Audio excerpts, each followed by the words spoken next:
Thank you, Don and Craig and Laura. That was beautiful. I didn't want to get out of my seat. Happy Mother's Day to all the mothers and to the divine feminine in each one of us. Happy Mother's Day to the men, because you've certainly been mothers in other lifetimes. I'd like to tell you a story. The van traveling down the highway was packed to the rim with 9 faculty members and students. They were joking and laughing until suddenly a tractor trailer careened across the median and crashed head-on into the van. 5 of the 9 passengers were killed instantly. Their lives cut short. Friends had to go through the wreckage to identify the mangled bodies that were to be shipped to the morgue. And some of the parents chose not to look at the bodies because they didn't want the last image of their beloved child to be a bloodied and bruised corpse. One of the survivors was named Laura, and she was in a coma for about a month. And when she started waking up from her deep sleep, things turned strange. She called her boyfriend by a different name. She accused her mom and dad of being false parents. And Laura's family expressed concern to the doctors and nurses, and they said, no worries, she's had massive brain trauma, and this type of behavior is common. Then someone said something to Laura, said, Laura, and she said, no, Whitney. And when Laura was able to write, they asked her to write her name, and she wrote, Whitney. And slowly it dawned on Laura's family with horror that the woman in the bed was not their Laura. Their Laura was in a grave marked Whitney.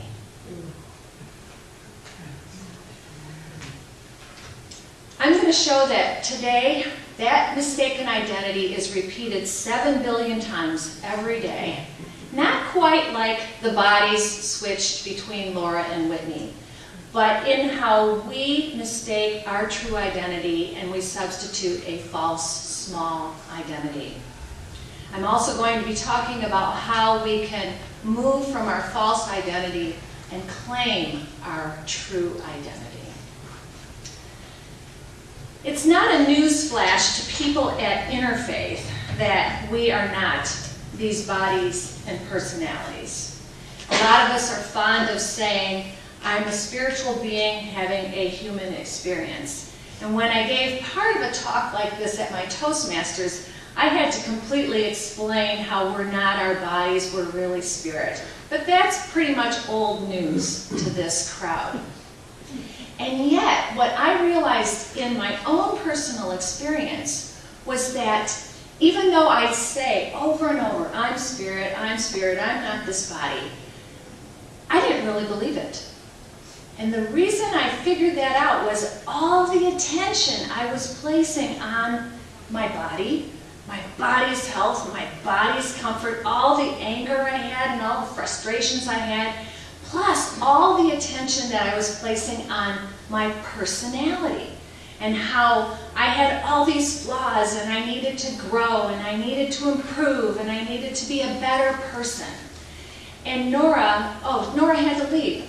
That reading was perfect. All she had was the title of the talk. And I don't even know if she knew that I was a psychotherapist and that toward the end of my career, I leaned toward that Buddhist approach to psychotherapy because I realized with a lot of my clients that what would happen is they would improve themselves and then another problem would pop up. And then they'd improve and grow some more and another problem would pop up. And that is this endless cycle of ego machinations on how we are not perfect and we are not whole. And it keeps us on this little hamster wheel all the time so that we don't have to look at the truth of our being and the grandeur of our being. So when we think about our personalities, most of us have two columns, and we have a list of good traits and we have a list of bad traits. And so we're happy and grateful when we can be our good selves, but the bad traits we're always cringing and, oh man, why am I that way? I don't like that. And so what Nora said in her reading about the ego stuff and how you look at that and you attach to that and you think that that's who you are. This idea that that is not who we are, that is a complete mistaken identity, and that we are in truth the one self, that idea has been the single most transformative idea in my entire life. I'd like to read from lesson 96 in A Course in Miracles, which A Course in Miracles can actually be called Buddhism in Christian language. Very similar. But I needed the Christian language because I needed the idea that God is love. And this book says God is love, God is love, God is love. And lesson 96 reads, salvation comes from my one self. And that self is a capital S here, not a small self. Although you are one self, you experience yourself as two, as both good and evil, loving and hating, mind and body. This sense of being split into opposites induces feelings of acute and constant conflict and leads to frantic attempts to reconcile the contradictory aspects of this self-perception. You have sought many such solutions, and none of them has worked. The opposites you see in you will never be compatible. Only one exists.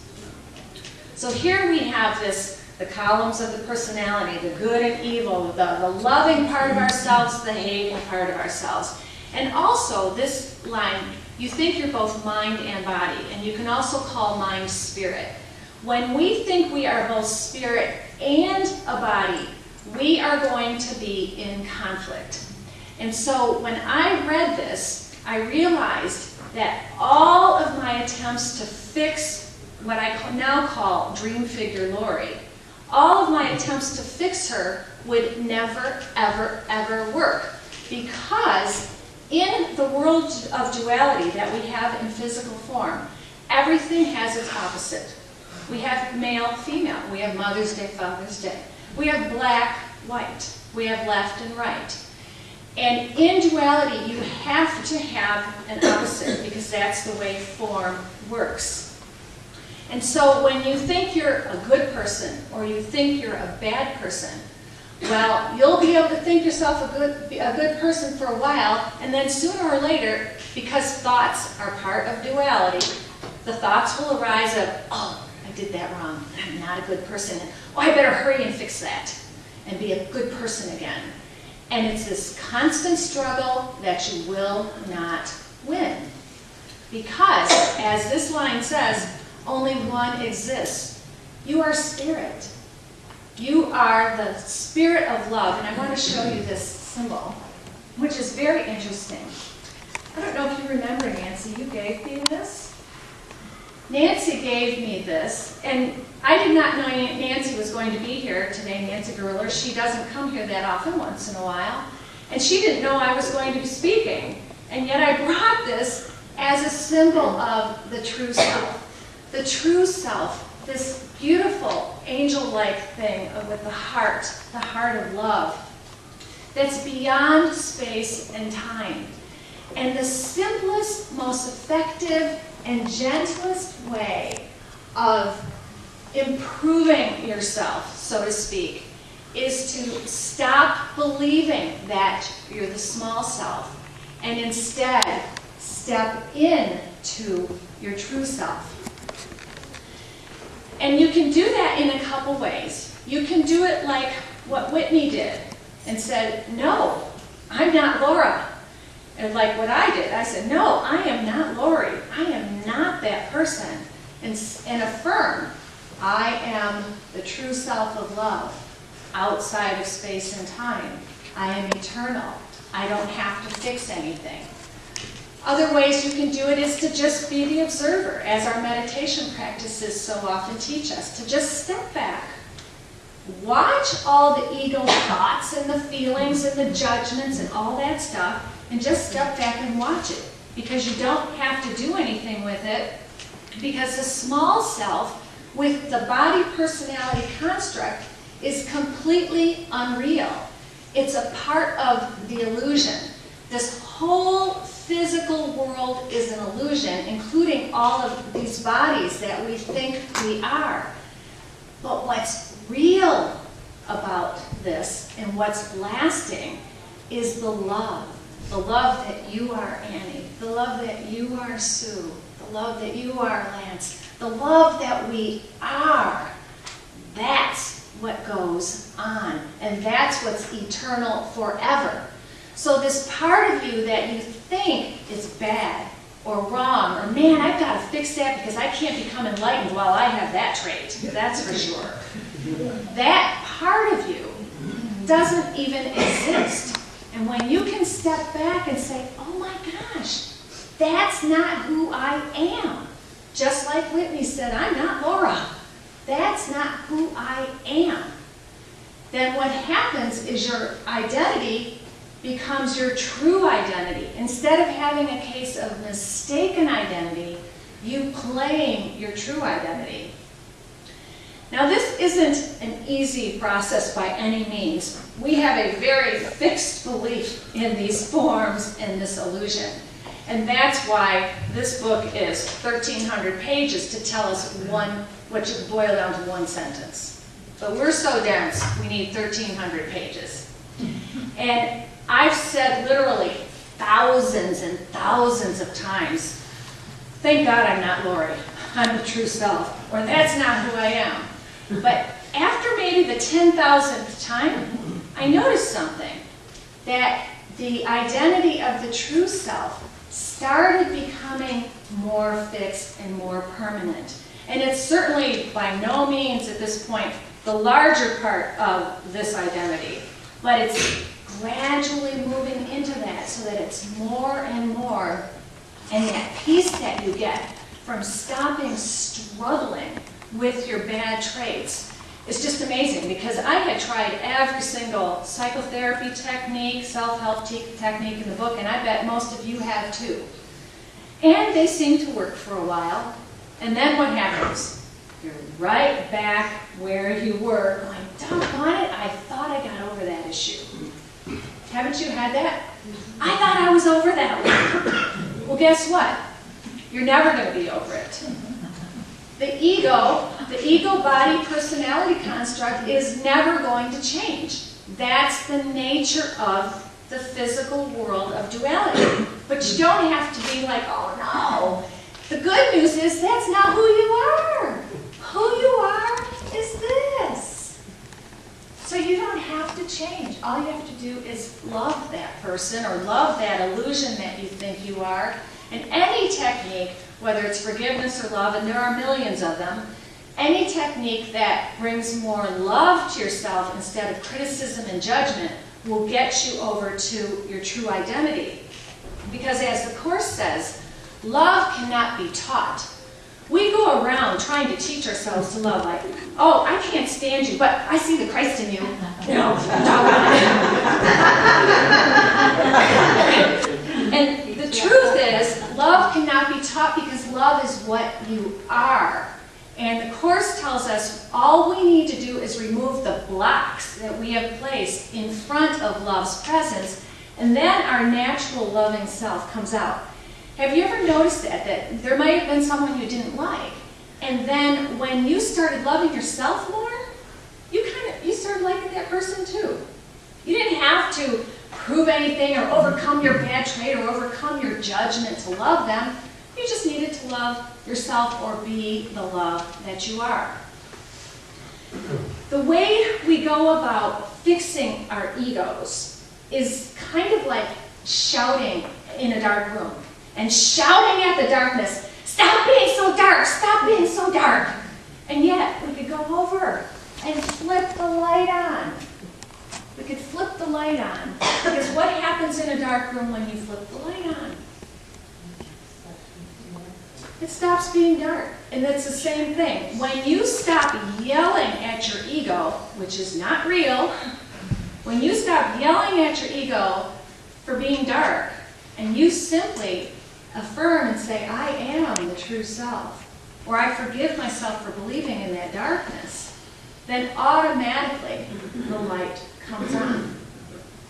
So let's take a minute right now and go inside and think of a trait that you don't like about yourself. And like Whitney said, "No, that's not who I am." Say to that trait, "No, you're not who I am. I am love.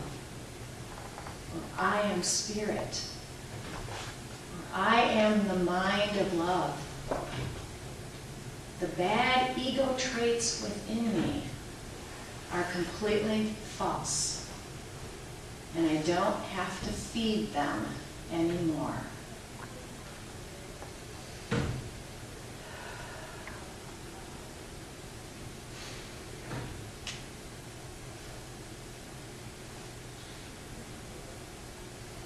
And if you keep doing that, and keep doing that, and keep doing that, your identity will stabilize into your true identity. Guaranteed. Because it's what you already are.